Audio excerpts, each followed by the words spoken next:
বাবারে, না খায় থাকেন তবুও সুদের লোন নিবেন না। ব্যবসা একটু ছোট থাকুক, সুদের লোন নিয়ে ব্যবসাকে বড় করবেন না। আমি জানি যে অনেকের কাছে আমার এই কথাগুলো শেখেলে হবে, আমি খুব ভালো করে বুঝি। এই পৃথিবীটা সুদের উপরে দাঁড়িয়ে আছে।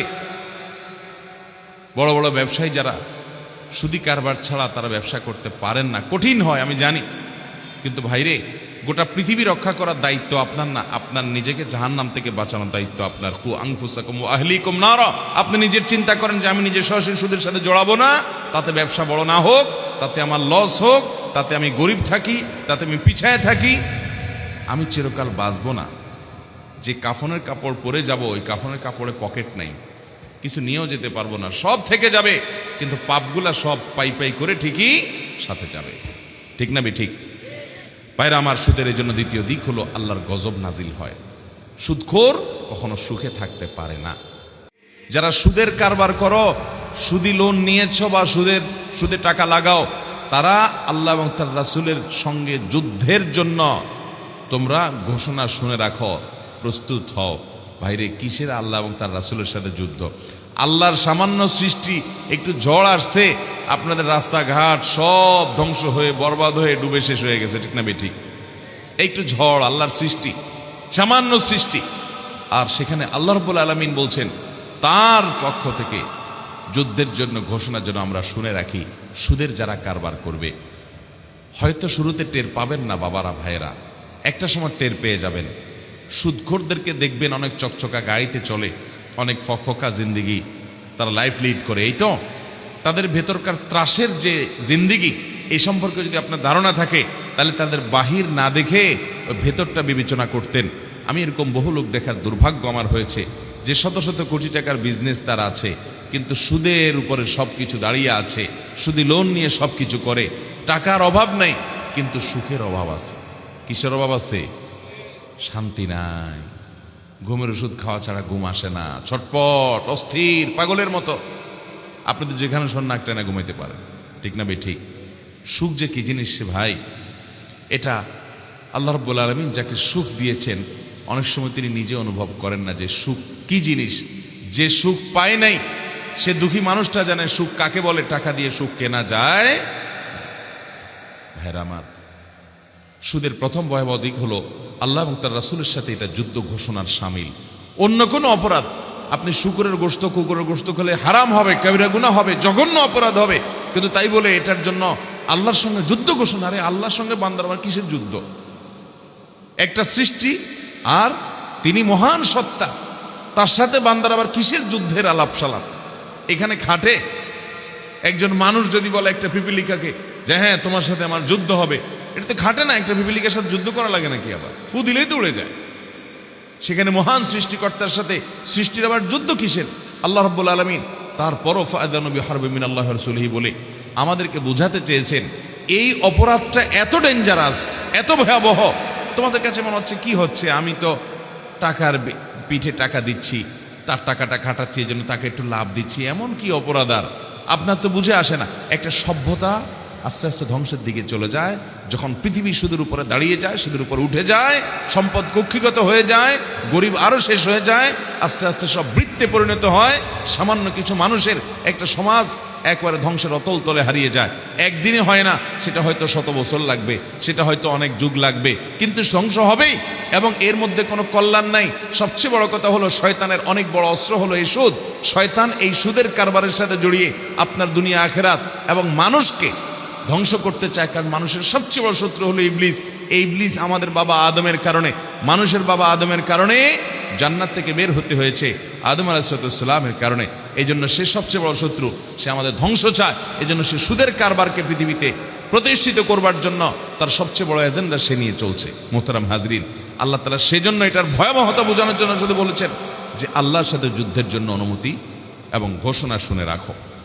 অতএব সুদের কারবারে জড়িত হওয়া মানে আল্লাহর সঙ্গে যুদ্ধ ঘোষণার শামিল। এক, সুদের দ্বিতীয় ভয়াবহ দিক হলো সুদের সাথে যারাই সম্পৃক্ত হয় তাদের উপর আল্লাহ তাআলার গজব নাজিল হয়। আল্লাহর কি নাজিল হয়? গজব নাজিল হয়। আল্লাহর লানত বর্ষিত হয়, আল্লাহর রহমত থেকে দূরে সরে যায় ওরা। আল্লাহর রহমত পায় না ওরা যারা সুদের কারবার করে। নবী করিম সাল্লাল্লাহু আলাইহি ওয়াসাল্লাম বলেছেন, লানাল্লাহু আকিলার রিবা ওয়া মুকিলাহু ওয়া কাতিবাহু ওয়া শাহিদাইহি। আল্লাহর লানত এবং গজব নাজিল হয় সুদখোরের উপরে, যে সুদ দেয়, সুদ দিয়া লোন নিছে, সুদ গ্রহীতা, তার উপরে সুদদাতা, সুদের লোন দাতা আর সুদের লোন গ্রহীতা, এদের উভয়ের উপর আল্লাহর গজব নাজিল হয়। সুদের কথা লেখে, সুদের হিসাব রাখে, সুদের সাক্ষী হয়, সুদের সাথে যেই কোনোভাবে সরাসরি সম্পৃক্ত হয়, এরকম সব মানুষের উপরে আল্লাহর লানত এবং গজব নাজিল হতে থাকে। ভাইরে, টাকা কামাই করে নয় পাহাড় বনায় ফেললেন, আমি বুঝলাম, সুদের কারবার করে আপনি কোটিপতি হয়ে গেলেন একদিন, বুঝলাম, কিন্তু সুখের মালিক আল্লাহ যদি আপনার উপরে আল্লাহর গজব নাজিল করার ফয়সালা করে রাখেন, আপনার টাকা আপনাকে সুখ দিতে পারবে? পারবে না ভাই, বিশ্বাস করেন, পারবে না। হারামখোরদেরকে আল্লাহ তাআলা সুখ দেন না। আপনি দেখেন অনেক চকচকা ফকফকা গাড়ি বাড়ি নিয়ে চলে, কিন্তু সুখটা নাই। সুখটা ভেতরের জিনিস, ভেতরের জিনিস বাহির দেখে বোঝার উপায় নাই যে সুখের কি অবস্থা।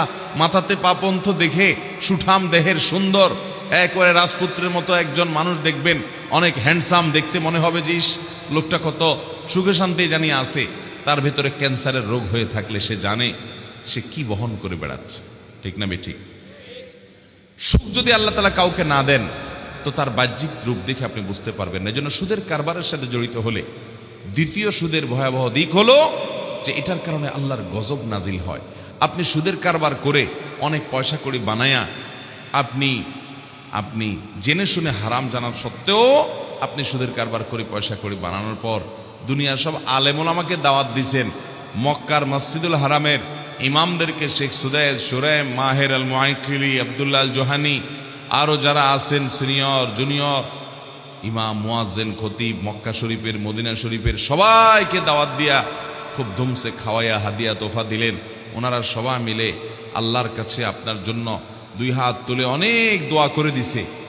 আপনার কাছে তো মনে হবে আরে কত সুখ আমার, দুনিয়ার সব বড় বড় আল্লাহর নেককার বান্দারা, আলেম ওলামারা আমার জন্য দোয়া করে দিছে। আপনি সুদের কারবার করেন, আল্লাহর ফয়সালা হলো আপনার উপর আল্লাহর গজব নাজিল হবে। দুনিয়ার সব মৌলবী মিলে যদি আপনার জন্য দোয়া করে, রহমত হবে না গজব হবে? আল্লাহ তাআলা আমাদেরকে সুদের ভয়াবহতা বুঝার তৌফিক দান করুন। বাবারে, না খায়ে থাকেন তবুও সুদের লোন নিবেন না। ব্যবসা একটু ছোট থাকুক, সুদের লোন নিয়ে ব্যবসাকে বড় করবেন না। আমি জানি যে অনেকের কাছে আমার এই কথাগুলো শেকেলে হবে, আমি খুব ভালো করে বুঝি। এই পৃথিবীটা সুদের উপরে দাঁড়িয়ে আছে। বড় বড় ব্যবসায়ী যারা সুদি কারবার ছাড়া তারা ব্যবসা করতে পারেন না, কঠিন হয় আমি জানি, কিন্তু ভাইরে, গোটা পৃথিবী রক্ষা করার দায়িত্ব আপনার না, আপনার নিজেকে জাহান্নাম থেকে বাঁচানোর দায়িত্ব আপনার। কু আনফুসাকুম ওয়া আহলিকুম নারা। আপনি নিজের চিন্তা করেন যে আমি নিজে সরাসরি সুদের সাথে জড়াবো না, তাতে ব্যবসা বড় না হোক, তাতে আমার লস হোক, তাতে আমি গরিব থাকি, তাতে আমি পিছায় থাকি, আমি চিরকাল বাঁচবো না। যে কাফনের কাপড় পরে যাব, ওই কাফনের কাপড়ে পকেট নাই, কিছু নিয়েও যেতে পারবো না, সব থেকে যাবে, কিন্তু পাপগুলা সব পাই পাই করে ঠিকই সাথে যাবে। ঠিক না ঠিক? ভাইরা আমার, সুদের এই জন্য দ্বিতীয় দিক হলো আল্লাহর গজব নাজিল হয়। সুদখোর কখনো সুখে থাকতে পারে না। নাম্বার 3, নবী করিম সাল্লাল্লাহু আলাইহি সাল্লামের বিভিন্ন হাদিস থেকে আমরা জানি সুদের কারবারকারী ইহুদির সাথে সাদৃশ্যপূর্ণ। ইহুদিদের মধ্যে এটা প্রচলন সবচেয়ে বেশি ছিল। ইহুদিদের প্রতি আল্লাহর রহমত নাজিল হয়েছে না গজব নাজিল হয়েছে? আল্লাহ তাআলা কোরআনে কারিমে সূরা ফাতিহার মধ্যে একবারে শেষ আয়াতে কি বলছেন? গায়রিল মাগদুবি আলাইহিম ওয়ালাদ। আল্লাহ আপনার গজব যাদের উপরে নাজিল হয়েছে, অর্থাৎ ইহুদিরা, তাদের পথে যেন আমরা না চলি। আল্লাহর গজব নাজিল হওয়ার কারণে ওরা চিরলাঞ্ছিত, চিরবঞ্চিত, ওরা পৃথিবী ক্ষমতা হোল্ড করে, পৃথিবীর পলিসি মেক করে, ওরা পৃথিবীর সকল কিছুর নাটের গুরু, সব বুঝি আমরা ভাই, কিন্তু দিন শেষে ওরা ইসরায়েলের মতো একটা রাষ্ট্রে পর্যন্ত ওদের নিজেদের মতো করে ওরা সসম্মানে বেঁচে থাকবে, টিকে থাকবে সেই সুযোগ নাই। ওরা দখলদার, এই গালি ওদেরকে শুনতে হয়। এই অপরাধ ওরা করেছে, সেই অপরাধ বোধ তাদের মধ্যে আছে যে তারা মুসলমানদের জমি দখল করে, জবরদখল করে সেখানে তারা জুলুম করে করে টিকতে হচ্ছে। ভাইরা আমার, দুরিবাত আলাইহিমুদ যিল্লাতু ওয়াল মাসকানা, লাঞ্ছনা অবধারিত করে দেওয়া হয়েছে আল্লাহর তরফ থেকে তাদের জন্য লাঞ্ছনা অবধারিত করে দেওয়া হয়েছে। এই জন্য আল্লাহর গজব নাজিল হয়েছে যে ইহুদিদের এটা তাদের স্বভাব, এটা তাদের চরিত্র, তারা সুদের কারবারের সাথে অনেক বেশি মিশত। এই জন্য সুদের কারবারকারীর 3 নম্বর ভয়াবহ দিক হলো সে ইহুদিদের সাথে সাদৃশ্য রাখে। চিন্তা করেন, মুসলমান অনেকে নামাজ কালাম পড়ে, দাঁড়িয়ে রাখে, সুদের কারবারের সাথে জড়িত হয়। আপনার দৃষ্টান্ত এবং আপনার উপমা হলো ওই ইহুদির সাথে আপনার মিল। আল্লাহ তাআলা আমাদেরকে বেঁচে থাকার তৌফিক দান করুন। নাম্বার 4, জাহিলি যুগ, ইসলাম পূর্ব যুগে মধ্যপ্রাচ্যের নবী করিম সাল্লাল্লাহু আলাইহি ওয়াসাল্লামের আগে যে আইয়ামে জাহিলিয়াত ছিল, সে আইয়ামে জাহিলিয়াতের সময়, ওই সময়টাতে পৃথিবীতে সুদের প্রচলন অনেক বেশি ছিল। ওই জাহিলি যুগের কালচারকে ধরে রাখে সুদখোর। যারা সুদের কারবার করে তারা জাহিলি যুগের ওই কালচারটাকে ধরে রাখে, তাদের অনুসারী হয়, শুধু ইহুদিদের না। নাম্বার 5, নবী করিম সাল্লাল্লাহু আলাইহি ওয়াসাল্লামকে আল্লাহ মেরাজে বিভিন্ন পাপের শাস্তি কেমন হবে তার ডামি দেখিয়েছেন, কেমন হবে তার একটা চিত্র আল্লাহ তাআলা দেখিয়েছেন, কাল্পনিক চিত্র আল্লাহ তাকে সরাসরি দেখিয়েছে। তার মধ্যে আল্লাহর পক্ষ থেকে সুদখোরকে কিভাবে শাস্তি দেওয়া হবে সেটা নবী সাল্লাল্লাহু আলাইহি ওয়াসাল্লামকে মেরাজে নিয়ে আল্লাহ দেখিয়েছেন। স্বপ্ন যুগে আল্লাহ তাআলা দেখিয়েছেন, মেরাজে আল্লাহ দেখিয়েছেন তাকে বিভিন্ন অপরাধের শাস্তি, সুদখোরের শাস্তি দেখিয়েছেন, যে রক্তের নদীতে সে হাবুডুবু খেতে থাকবে, তাকে আঘাত করা হবে, আঘাতের পরে আঘাত এটা রদ করা হবে এবং রক্তের নদীতে সে হাবুডুবু খেতে থাকবে। এটাই তার শাস্তি হবে, ভয়ঙ্কর শাস্তি সুদখোরকে।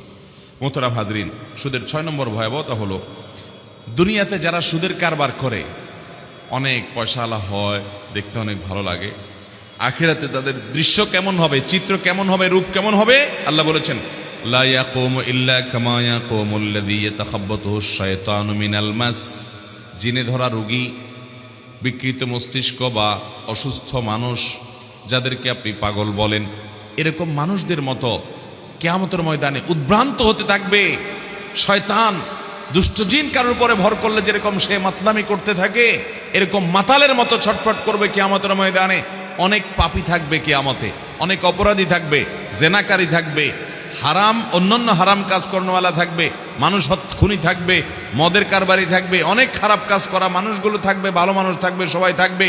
কিন্তু যাদেরকে কিয়ামতের ময়দানে দেখা যাবে পাগলের মতো, জিনের রোগীর মতো ছটপট আর পাগলামি মাতলামি করতেছে, এই লোকগুলোকে দেখে কিয়ামতের সব মানুষ বুঝবে এগুলো দুনিয়াতে সুদখোর ছিল।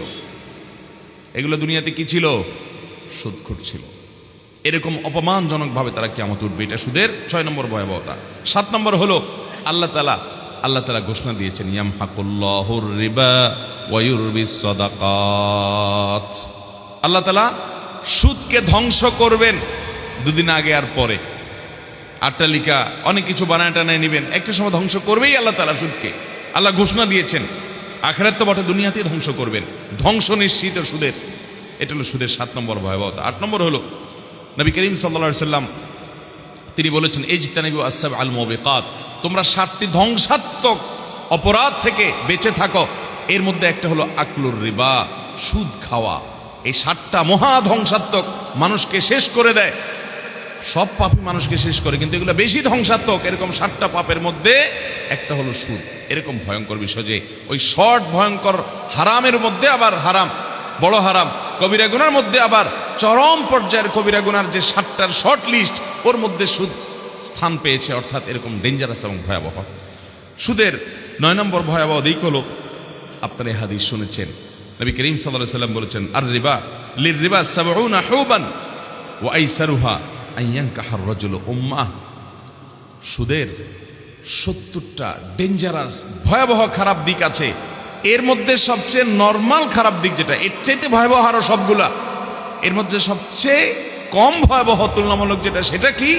সেটা হলো কোনো মানুষ নিজের মায়ের সাথে জেনা করলে যেরকম ডেঞ্জারাস অপরাধ হয়, নোংরামি হয়, অসভ্যতা হয়, সুদের কারবার করলে তার চাইতে বেশি অসভ্যতা হয়। এটা হলো একটা। এবং নর্মালটা মানে অন্যগুলোর তুলনায় নর্মালটা, তাহলে অন্য ভয়াবহটা, অন্য ক্ষতিকর দিকগুলো এবং পাপের মাত্রাটা কত ডেঞ্জারাস হতে পারে সেটা বলাই বাহুল্য। এই জন্য আমি শুরুতে বলে রেখেছি, 1 কেজি শুকরের গোশত রান্না করে খাইছেন, 1 কেজি কুকুরের গোশত রান্না করে খাইছেন, গুনাহ আপনার আমলনামা যতটুকু লেখা হবে। আপনি সুদের কারবার যদি করেন, আপনি কোরআন এবং হাদিস খুলে দেখেন, ভয়াবহতা, অপরাধ এবং পাপ ওর চাইতে বেশি হবে। কিন্তু আমরা খেয়ালও করি না। যারা সুদের কারবার করেন, কোনো এটাকে এত বড় অপরাধ মনে করেন না। ভাইরা আমার, এতগুলো হাদিস ব্যবহার করার প্রয়োজন হতো না। এতগুলো আয়াত ব্যবহার করার প্রয়োজন হতো না। কোরআন যেখানে নামাজের রাকাত সংখ্যা, রুকু কয়টা, সিজদা কয়টা, কিভাবে দিবে সে ডিটেইল বলার জায়গা কোরআন নাই, কোরআনে সেই জায়গা হয় নাই। অর্থাৎ পাইকারি কথা আল্লাহ বলেছেন, বিস্তারিত বিবরণ হাদিসে নবী সাল্লাল্লাহু আলাইহি সাল্লাম বলেছেন। কোরআনে শুধু পাইকারি নেশিয়ার কথা বলে যাওয়া হয়েছে।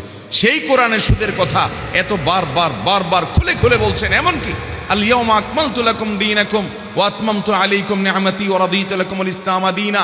কোরআনের একেবারে শেষের দিকের আয়াত, যা আজ আমি ইসলামকে পরিপূর্ণ করে দিয়েছি তোমাদের জন্য। এই সব করেও আবার আল্লাহ তাআলা ওই সুদের ব্যাপারে সাবধান করতেছেন। কত ভয়াবহ যে শেষ কথারও শেষ কথা থাকতেছে আবার সুদের কথা। ভাইরা আমার, এতগুলো আয়াত ব্যবহার, এতগুলো হাদিস ব্যবহার, এর ডেঞ্জারাসকে, এই বিষয়কে এরকম খুলে খুলে ব্যবহার নবী সাল্লাল্লাহু আলাইহি সাল্লাম করেছেন। কই শুকরের ব্যাপারে, কুকুরের ব্যাপারে, অন্যান্য হারাম বলে দিয়েছেন, হারাম খাইলে কবিরা গুনাহ হবে, মহাপাপ হবে বলে দিয়েছেন শেষ। কিন্তু এরকম খুলে খুলে এর ক্ষতিকে বর্ণনা করা হয় নাই, এর ভয়াবহতা বোঝানো হয় নাই, এর শাস্তির ধরন বর্ণনা করা হয় নাই। এই জন্য বলেছি, আল্লাহর জমিনে যত হারাম বক্ষণ আছে, সুদের কারবারের চাইতে, সুদের উপার্জনের চাইতে মারাত্মক কোনো হারাম উপার্জন আর নাই। কিন্তু এটা আমাদের বুঝে আসে না। এটাই হলো ফিতনার দিক, যে শয়তান এটাকে আমাদের কাছে খুব স্বাভাবিক করে রাখছে। আমরা মনে করি কি আর এমন, বেচারা লোন দিছে, একটু বাড়াই দিছি, এই তো। আল্লাহ তাআলা আমাদের সুদের ভয়াবহতা বুঝার তৌফিক দান করুন। 70টা ক্ষতিকর দিকের মধ্যে ওই 70টার মধ্যে তুলনামূলকভাবে কম ক্ষতিকর যেটা, সেটা যদি এরকম হয় যে আপন মায়ের সাথে জেনার মতো ডেঞ্জারাস অপরাধ, নোংরামি, তাহলে বাকি 69টা কত ভয়াবহ হতে পারে সেটা একমাত্র আল্লাহ ভালো জানেন। আল্লাহ আমাদেরকে হারাম থেকে বেঁচে আসার মতো ঈমানি শক্তি দান করুন। আল্লাহর জন্য এই হারামকে লাথি মারি ফেলে দিবেন তো ইনশাআল্লাহ। আল্লাহ আমাদের সবাইকে সে সৎ সাহস দান করুন। 10 নম্বর সর্বশেষ যে আযাবের কথা বলতে চাই তা হলো, দুনিয়াতে আল্লাহর পক্ষ থেকে গণ আযাব এবং গজব আসে। কিছু কিছু সময় দুর্ভিক্ষ আসে গণহারে। আপনি বলবেন এখন আবার দুর্ভিক্ষ? এগুলো তো পৃথিবীর ইতিহাসে এককালে আমরা শুনছি দুর্ভিক্ষ হইতো, এখন তো এগুলো জাদুঘরে উঠে গেছে। এখন মানুষের যে সুখ, ফ্রিজ একটার পরে একটা, আবার দুর্ভিক্ষ কাকে বলে? এগুলো তো রূপকথার গল্প। ও ভাই, কয়দিন আগে না করোনা হয়ে গেছে, বেশি দিন আগের কথা না তো। জিনিসপত্রের টানাটানি, অভাব অনটন, কষ্ট, হাহাকার, ইয়ানফসি ইয়ানফসি কাকে বলে, কত প্রকার কি কি মানুষ একটু আঁচ করছে না? তো আল্লাহ তাআলা এই করোনার মতো আরো কত করোনা, কত কিছু আল্লাহ তাআলা সৃষ্টি করতে পারেন, সেটা একমাত্র আল্লাহ ভালো জানেন। পৃথিবী যখন সুদের উপরে দাঁড়িয়ে যাবে, একটা সময় পৃথিবী ধ্বংসের শেষ দিকে যাবে এই সুদের কারণে, এবং আল্লাহর পক্ষ থেকে গণ আযাব সমাজে আসে তখন, যখন মানুষ এই সুদের কারবারকে ব্যাপক হারে গ্রহণ করে। এবং বিভিন্ন হাদিস থেকে এটি বোঝা যায়। সুদের এই 10টি ভয়াবহতা দিক আমরা আবারও বলছি এক নজরে। প্রথম হলো, এটি আল্লাহর সঙ্গে যুদ্ধ ঘোষণার শামিল। অন্য হারামের ব্যাপারে আল্লাহ তাআলা এত জঘন্য কথা বলেন নাই, মানে এত জঘন্য মানে বিষয়ের কথা উল্লেখ করে না যে সুদের ভয়াবহতা যত বেশি, যত জঘন্য, যেটা আল্লাহর সঙ্গে, আল্লাহ রসুলের সঙ্গে যুদ্ধের ঘোষণা দেওয়ার শামিল। অস্তিত্ব থাকবে কার সাথে? যুদ্ধের ঘোষণা। দ্বিতীয়ত, সুদের কারবারি, সুদের সাথে সংশ্লিষ্টতা অর্জনকারী, তাদের উপর আল্লাহর লানত এবং গজব নাজিল হবে। তৃতীয়ত হলো, এটা ইহুদিদের সাথে এই সুদখোরের সাদৃশ্য, ইহুদিদের কারবার, এটা সে ইহুদির দলভুক্ত এবং তাদের সাদৃশ্য গ্রহণকারী, তাদের অন্তর্ভুক্ত এবং তাদের কারবারি। আর চতুর্থত হলো, জাহিলি যুগের, আইয়ামি জাহিলিয়াত যুগের কালচারের সে প্রবক্তা, ওইটাকে প্রতিষ্ঠাকারী, যেটাকে ইসলাম শেষ করে বিদায় করে দুনিয়াকে সুন্দর করে সাজিয়েছে, সে জাহিলি যুগের সেই অন্যায় এবং পাপের ধারক, সেটাকে ধরে রাখছে। 5 নম্বর হলো, সুদখোরের শাস্তি কি হবে? আল্লাহ রাব্বুল আলামিন নবী সাল্লাল্লাহু আলাইহি সাল্লামকে দেখিয়েছেন যে রক্তের নদীতে সে হাবুডুবু খেতে থাকবে, তাকে আঘাত করা হতে থাকবে এবং সে হাবুডুবু খেতে থাকবে, এবং এটাই তার শাস্তি চলতে থাকবে দীর্ঘকাল পর্যন্ত।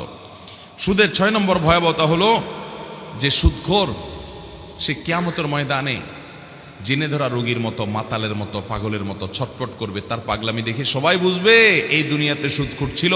অন্য আরো পাপিষ্ট খারাপ মানুষও কিয়ামতে থাকবে, কিন্তু কারোর অবস্থা এত করুণ হবে না।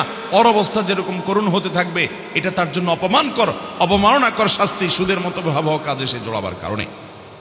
আর 8 নম্বর হলো, 7টি ধ্বংসাত্মক কবিরা গুনাহগুলোর ভিতরে আবার মহাপাপ, ধ্বংসাত্মক কবিরা গুনাহ একেবারে দুনিয়া আখিরাত সব শেষ করে দেয়।